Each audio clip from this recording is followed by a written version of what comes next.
इस वीडियो में हम डिस्कस करेंगे national commission for protection of child rights यानी राष्ट्रीय बाल अधिकार संरक्षण आयोग के बारे में।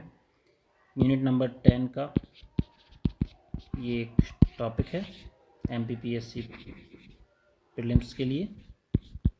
तो इसमें जो टॉपिक हम डिस्कस करेंगे वो देख लेते हैं। एक तो इसका बैकग्राउंड देखेंगे हम, उसके बाद हम देखेंगे कि इसकी कंपोजिशन क्या है यानी संरचना। अगला टॉपिक हम देखेंगे अपॉइंटमेंट्स एंड रिमूवल यानी कि इसके जो मेंबर्स हैं, चेयरमैन हैं, उनकी नियुक्ति कैसे होती है, उनका निष्कासन कैसे होता है। फंक्शंस देखेंगे इसके, क्या क्या पावर हैं, क्या फंक्शंस हैं इसके। उसके बाद हम देखेंगे कुछ जो मेमोरेबल फैक्ट्स, जो क्वेश्चन जिनके ऊपर क्वेश्चन आ सकते हैं। तो चलिए शुरू करते हैं। सबसे पहले देखते हैं बैकग्राउंड। आपको पता होगा हमारा जो कॉन्स्टिट्यूशन है, इंडियन कॉन्स्टिट्यूशन, उसमें कुछ आर्टिकल्स हैं, जैसे कि आर्टिकल 21A हुआ, जैसे कि आर्टिकल 24 है, 39 है, 45 है। इन सारे आर्टिकल में क्या समानता है, ये आर्टिकल्स जो हैं चिल्ड्रन ओरिएंटेड हैं। जो हमारे बच्चे हैं, जो भविष्य कहे जाते हैं, हमारे आने वाली पीढ़ी जो है, उनका भविष्य कैसे सुधारा जाए, कैसे उनको एक कंड्यूसिव एनवायरनमेंट दिया जाए जिससे उनकी ग्रोथ हो सके और जिससे अच्छी पर्सनैलिटी डेवलप हो उनकी, उन सभी चीज़ों से रिलेटेड, उन सभी चीज़ों पे केंद्रित ये सारे आर्टिकल्स हैं हमारे। ठीक है, देख लेते हैं। 21A जो है ये एजुकेशन के बारे में बात करता है। 6 to 14 ईयर्स एज का कोई बच्चा है तो उसको शिक्षा दिलानी है, ये अधिकार, ये दायित्व है हमारा यूनियन गवर्नमेंट का। ठीक है, केंद्र सरकार का, कि 6 से 14 साल के किसी भी बच्चे को शिक्षा दिलानी है। ऐसे ही आर्टिकल 24 है, ये बात करता है बच्चों को आप जो है उनको फोर्स्ड लेबर जो होता है, जिसको अपन बोलते हैं फोर्स्ड लेबर, जो है वो नहीं करा सकते। मतलब बच्चे जो हैं 14 साल से कम, उनको खतरनाक किस्म की जो जैसे फैक्ट्रीज़ वगैरह हो गई, उनमें उनको काम करने के लिए नहीं कहा जा सकता है।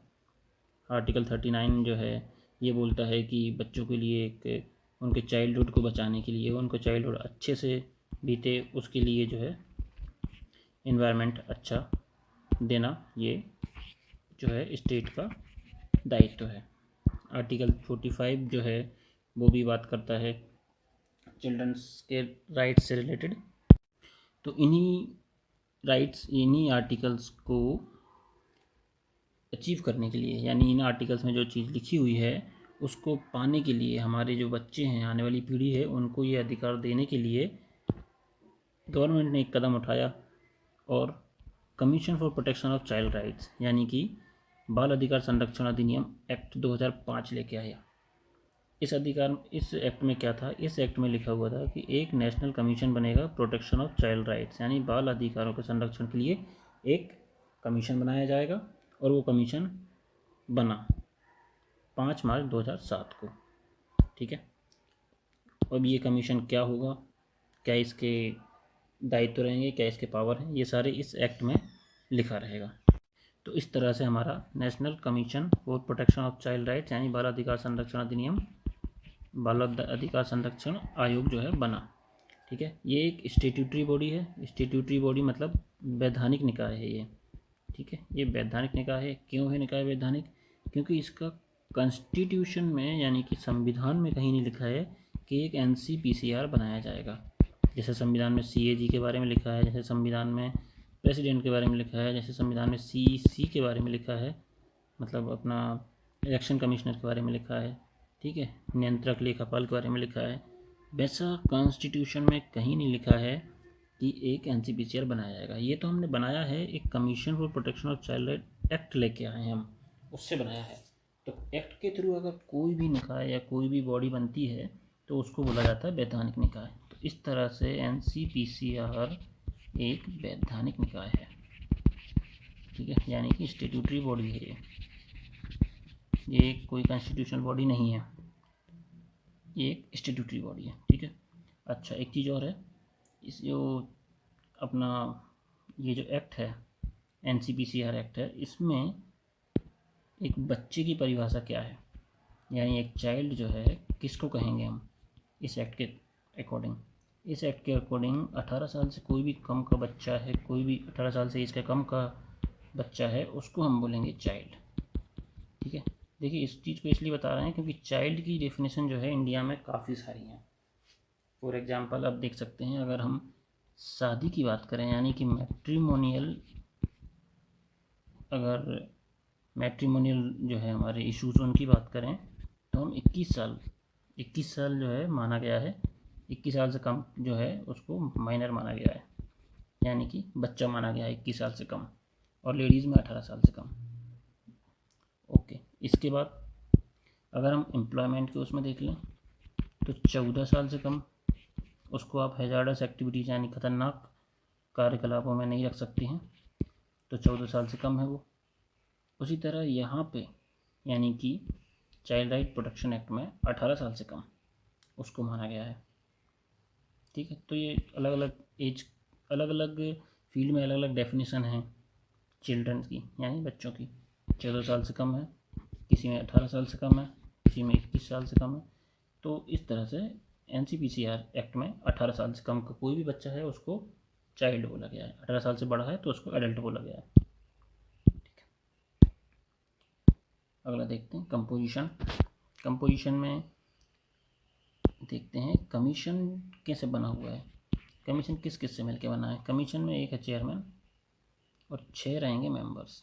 ठीक है, एक चेयरमैन रहेगा, 6 मेंबर रहेंगे। उन 6 मेंबर में से भी कम से कम 2 जो हैं वो विमेन होना चाहिए। ठीक है, 2 महिलाएं होनी चाहिए 6 मेंबर में से, बाकी के 2 महिलाएं होंगी, 4 मेंबर और होंगे और एक होगा चेयरमैन। तो इस तरह से 7 लोगों के द्वारा मिलकर ये कमीशन बनेगा। ओके, और इनको सिलेक्ट कैसे किया जाएगा मेंबर्स को? तो मेंबर्स को सिलेक्ट करने के लिए कोई क्राइटेरिया, एक क्राइटेरिया है एक्ट में जो लिखा हुआ है, इस एक्ट में NCPCR एक्ट में, वो ये है कि मेंबर्स वो हो सकते हैं जो कोई एजुकेशन फील्ड में उन्होंने अच्छा काम किया हो, या चाइल्ड हेल्थ के केस में अच्छा काम किया हो, सोशल वर्क कर रहे हों, या फिर अपने बच्चों के अधिकार से रिलेटेड जो है उनमें एक्टिव रहे हों, केसेस में लीगल केस लड़ते हों बच्चों से रिलेटेड, है ना, चाइल्ड राइट से लीगल केस लड़ते हों। तो इन बैकग्राउंड वाले जो भी एमिनेंट पर्सनालिटीज़ या जो भी अपने मेंबर्स जो होते हैं वो इसी बैकग्राउंड के होंगे, और चेयरमैन भी इसी बैकग्राउंड का होगा। ठीक है, अगला देखते हैं अपॉइंटमेंट एंड रिमूवल। तो अपॉइंटमेंट एंड रिमूवल के केस में ये है कि चेयरमैन जो है और मेंबर जो है उनका अपॉइंटमेंट यूनियन गवर्नमेंट करती है। ठीक है, प्रेसिडेंट नहीं करेगा, यूनियन गवर्नमेंट चेयरमैन और मेंबर दोनों का अपॉइंटमेंट करेगा, जैसे कि हमने NCW में देखा था, नेशनल कमीशन ऑफ वुमेन, मतलब महिला आयोग में देखा था। वैसे यहाँ पर है केंद्र सरकार जो है वही हमारा अध्यक्ष का और सदस्यों का चुनाव करेगी, और टेन्योर जो है 3 साल रहती है, चेयरमैन हो या मेंबर हो दोनों की। लेकिन यहाँ थोड़ा डिफरेंस है, ये 65 साल तक चेयरमैन रह सकता है और मेंबर जो है वो 60 साल तक रह सकते हैं। ठीक है, टेन्योर 3 साल ही रहेगा, लेकिन मैक्सिमम एज जो है वो अध्यक्ष के लिए 65 साल और मेंबर के लिए 60 साल रहेगी। ओके, इसके बाद देखते हैं पावर्स क्या हैं आयोग के पास और उसके कार्य क्या है। ठीक है, तो पावर्स जो है सेम जैसा हमने अभी पिछले वीडियोस में जैसे ह्यूमन राइट कमीशन की पावर जो देखी थी हमने, वैसी पावर सेम इसके पास भी हैं, इस आयोग के पास भी हैं। वो पावर्स क्या हैं? वो पावर्स हैं एविडेंस, समान इंक्वायरी यहाँ लिखी हुई हैं। जैसे मान लीजिए कोई केस आया है उसके पास जिसमें बच्चों से रिलेटेड कोई केस आया है जहाँ पे उनके अधिकारों जो है उनका उल्लंघन हो रहा है, तो उस केस में इंक्वायरी कर सकता है कमीशन। ठीक है, इन्वेस्टिगेशन कर सकता है, यानी जांच कर सकता है क्या वो केस का बैकग्राउंड क्या है, कौन कल्प्रिट है उसमें, क्या ऐसा हुआ भी है या नहीं। ठीक है, इस केस से रिलेटेड किसी भी व्यक्ति को समन जारी कर सकता है कि भाई आइए आयोग में आइए, आके अपने बयान दर्ज कराइए, है ना, और उसको आना पड़ेगा फिर। और एविडेंस जो भी इस केस से रिलेटेड, मान लीजिए किसी बच्चे का जो है उसके अधिकारों का हनन हुआ है, तो उसकी जिससे जो भी रिलेटेड एविडेंस है, मान लीजिए किसी हिंसा हुई है उसके साथ, तो उसके कोई जो हथियार होंगे उनको मंगा सकता है, उनकी जांच कर सकता है। वो अधिकार चाहे कहीं, वो हथियार चाहे कहीं भी हों, पुलिस की कस्टडी में हो सकते हैं, कोर्ट के पास हो सकते हैं, किसी इंडिविजुअल के पास हो सकते हैं। तो आयोग के पास अधिकार है जो एविडेंस जो हैं, जो सबूत हैं, उनको देखने का। ठीक है। उसके बाद इन ऐसे केसेस जो आते हैं बाल अधिकार के उल्लंघन के, उनमें कंपेंसेशन यानी कि एक राशि दी जाए, एक उनको जो है कंपेंसेट करने के लिए, वो भी जो है कमीशन रिकमेंड कर सकता है गवर्नमेंट को। ठीक है। जैसे कि किसी बच्चे का जो है आर्थिक हानि हुई या उसको कोई उसके अधिकारों का हनन हुआ है, तो उसको कमीशन बोल सकता है कि आप इसको इतने रुपए का कंपेंसेशन दीजिए, उस हिसाब से और रिकमेंड कर सकता है। बाकी आखिरी डिसीजन जो होता है, फाइनल डिसीजन, वो सेंट्रल गवर्नमेंट का होता है। ठीक है। ये रिकमेंड कर सकता है आयोग। उसके बाद सुओ मोटो पावर होती है कमीशन के पास, यानी किसी भी केस को स्वतः संज्ञान के तौर पर भी जो है कमीशन ले सकता है। यानी कोई ज़रूरी नहीं है कि किसी केस की उसके पास कंप्लेंट आई या एफआईआर है तभी वो उस पर एक्ट करे, खुद से भी किसी भी केस को एक्ट कर सकता है। इसके हम अभी एग्जांपल देख सकते हैं, जैसे कि पबजी जो गेम था, उसको लेके कमीशन ने एक रिपोर्ट दी थी और उसका अपोज भी किया था एनसीपीसीआर ने कि इसका बच्चों पे गलत इफेक्ट पड़ रहा है। एक अपना अभी रिसेंट का एग्जांपल है, इसको अपन कोविड के जो टाइम में आया था, बहुत से बच्चे ऑर्फन हो गए हैं जिनके माता पिता की डेथ हो गई है कोविड की वजह से। तो उन बच्चों को, उन बच्चों की स्थिति के बारे में आकलन करना, उनका भविष्य कैसे सही किया जा सकता है, उनको किस कंडीशन में रह रहे हैं, उनका भविष्य सुरक्षित करना, इस चीज़ को लेके भी एनसीपीसीआर ने जो है अभी स्वतः संज्ञान लिया था और इस इशू के बारे में जो है डिस्कस किया था, इस इशू को उठाया था मीडिया में। ठीक है। तो ये एनसीपीसीआर जो है अपना कमीशन है, उसके फंक्शन भी हैं और ये उसके पावर्स भी हैं। चलिए आगे देखते हैं। जो फंक्शंस हैं, और भी फंक्शंस हैं इसके, वो क्या हैं, जैसे कि एक protection of children from sexual offence, यानी कि पॉक्सो एक्ट जो है, पॉक्सो एक्ट 2012 का, इसका इम्प्लीमेंटेशन सही तरीके से हो रहा है या नहीं, इसका कहाँ कहाँ ये लगना चाहिए, किस किस केसों में, इसका इम्प्लीमेंटेशन को देखना भी, यानी सही तरीके से काम कर रहा है ये एक्ट या नहीं, इसके अंतर्गत जो भी केस हैं उनमें सही सुनवाई हो रही है या नहीं, बच्चों को न्याय मिल रहा है या नहीं, ये देखना काम भी है एनसीपीसीआर का। और एक साथ में दूसरा एक्ट है राइट टू एजुकेशन एक्ट, यानी कि शिक्षा का अधिकार अधिनियम 2009 में जो आया था, उसका इम्प्लीमेंटेशन सही हो रहा है या नहीं, यानी कि बच्चों को शिक्षा मिल रही है या नहीं, 6 से 14 साल तक के बच्चों को, वो इम्प्लीमेंटेशन सही हो रहा है या नहीं, ये देखने का कार्य भी है एनसीपीसीआर का। ठीक है। तो ये दो एक्ट जो हैं ये कमीशन देखता है, पॉक्सो एक्ट और शिक्षा का अधिकार अधिनियम। इसके अलावा भी एक्ट हैं, जैसे कि अपना बाल विवाह जो हो गया, इनको भी देख सकता है वो। ठीक है। और एक और इसका काम ये है कि रिट पिटीशन फाइल करना। रिट पिटीशन अपन कब फाइल करते हैं, जब किसी भी व्यक्ति का, किसी भी नागरिक का, जब किसी भी नागरिक का जो है फंडामेंटल राइट जो है वो वॉयलेट हो रहा हो, यानी कि जो उसके मौलिक अधिकार हैं कोई उसका हनन कर रहा है अगर, तो हम रिट पिटीशन लगाते हैं। सीधा सुप्रीम कोर्ट में भी लगाई जा सकती है ये। तो कमीशन का काम है ये कि अगर किसी बच्चे का, उसे इस कंडीशन में कोई बच्चा मिलता है जिसके राइट्स वॉयलेट हो रहे हैं, जिसके अधिकारों का हनन हो रहा है, तो उसका ये दायित्व बनता है कमीशन का कि रिट पिटीशन लगाए या तो सुप्रीम कोर्ट में या हाई कोर्ट में, और उस बच्चे को न्याय दिलाए। ये भी एक फंक्शन है कमीशन का। उसके बाद इसका एक फंक्शन इम्पोर्टेंट ये भी है, पॉलिसी इनपुट।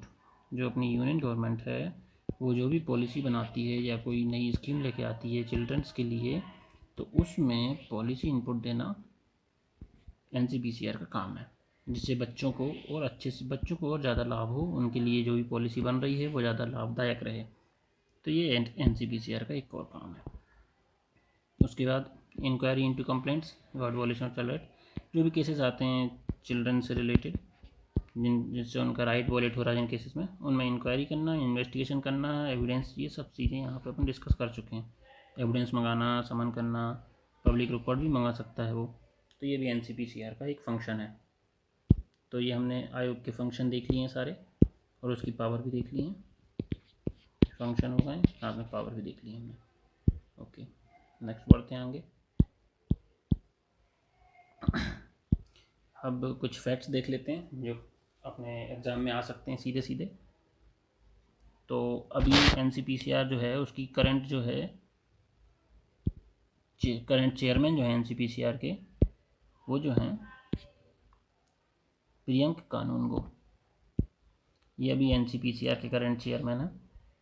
और इससे पहले भी जो चेयरमैन रह चुके हैं, चूँकि ये 2007-8 में बन गया था कमीशन, तो इसके पहले भी चेयरमैन रह चुके हैं कुछ। तो वो चेयरमैन जो हैं वो भी यहाँ पे लिखे हुए हैं। शांता सिन्हा रह चुके हैं पहले, कुशल सिंह रह चुके हैं, स्तुति नारायण रह चुके हैं, और ये कानूनगो जो हैं इनकी फ़ोटो ये है, ये अभी करंट में है। ये पिछले इनको एक रीअपॉइंटमेंट भी हुई है इनकी, पहले 2018 से हैं, इनकी अभी फिर से रीअपॉइंटमेंट भी हुई है। तो इससे हमें ये भी पता चल रहा है कि चेयरमैन जो है या मेंबर जो है वो रीअपॉइंटमेंट भी हो सकता है उसका। ठीक है, ओके। उसके बाद कुछ और इम्पोर्टेंट जो चीज़ें हैं वो ये हैं, इंटरनेशनल चाइल्ड राइट्स डे यानी बाल अधिकार दिवस अंतर्राष्ट्रीय, ये मनाया जाता है 20 नवंबर को।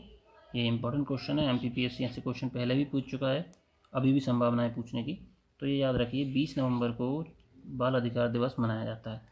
ये क्यों मनाया जाता है, हुआ क्या है, यूनाइटेड नेशन जो है अपना संयुक्त राष्ट्र जो है उसमें एक संधि जो है बाल अधिकारों से related, convention on rights of child, ये बाल अधिकारों से रिलेटेड संधि जो है इसको अडॉप्ट किया था यूनाइटेड नेशन ने 1989 में 20 नवंबर को, है ना। 20 नवंबर 1989 में यूनाइटेड नेशन ने क्या किया, ये संधि जो है इसको अडॉप्ट किया था। तो इसलिए 20 नवंबर को चाइल्ड राइट्स डे मनाया जाता है। ठीक है, इंडिया ने भी इस संधि को जो है साइन किए हैं इस पर, वो कब किए, 12 जून को। ठीक है, नो सॉरी 1992 को साइन किया इंडिया ने। ठीक है, ये जो संधि है ये 1989 में अडॉप्ट की थी यूनाइटेड नेशन ने 20 नवंबर को। ठीक है, तो इसलिए इसको अपन चाइल्ड राइट्स डे बोलते हैं, और इंडिया ने 1992 में इस पर साइन किए हैं। ठीक है, ओके, इंडिया 1992 में सिग्नेटरी बना है। आपको याद रखना है कि 20 नवंबर को हम बाल अधिकार दिवस मनाते हैं। ठीक है, और world day against child labour, यानी जो बच्चों से काम कराया जाता है ज़बरदस्ती, चाइल्ड लेबर, उसके against world day against child labour जो है वो मनाया जाता है 12 जून को। ठीक है, ये भी एक इम्पॉर्टेंट है, ये आप याद कर सकते हैं। तो 12 जून को मनाया जाता है। तो ये एक टॉपिक हमारा और कंप्लीट हो गया है, एनसीपीसीआर यानी national commission for protection of child rights, यानी कि बाल अधिकार संरक्षण अधिनियम आयोग। ठीक है, तो ये भी कंप्लीट हो गया। यूनिट नंबर 10 का ये टॉपिक था। छोटा सा टॉपिक है, ज़्यादा क्वेश्चन इसमें से आए नहीं हैं, लेकिन टॉपिक छोटा सा है तो इसको अपन करके जा सकते हैं। जो भी मैंने इस वीडियो में आपको डिस्कस किया है मोस्टली उसी में से क्वेश्चन आने का संभावना है, और सारी आपकी थ्योरी आप ये पढ़ के जाएंगे तो मोस्टली आपका ये क्वेश्चन इससे रिलेटेड अगर कोई भी क्वेश्चन आता है तो आप उसको कर पाएंगे एग्ज़ाम में। अगर आपका कोई सजेशन है तो आप कमेंट में लिख सकते हैं, मैं उसको इम्प्लीमेंट करने की पूरी कोशिश करूँगा। साथ ही मेरे चैनल को शेयर करें, सब्सक्राइब करें, वीडियो को लाइक करें अगर आपको पसंद आया हो तो इस वीडियो में इतना ही। मिलते हैं नेक्स्ट वीडियो में एक नए टॉपिक के साथ।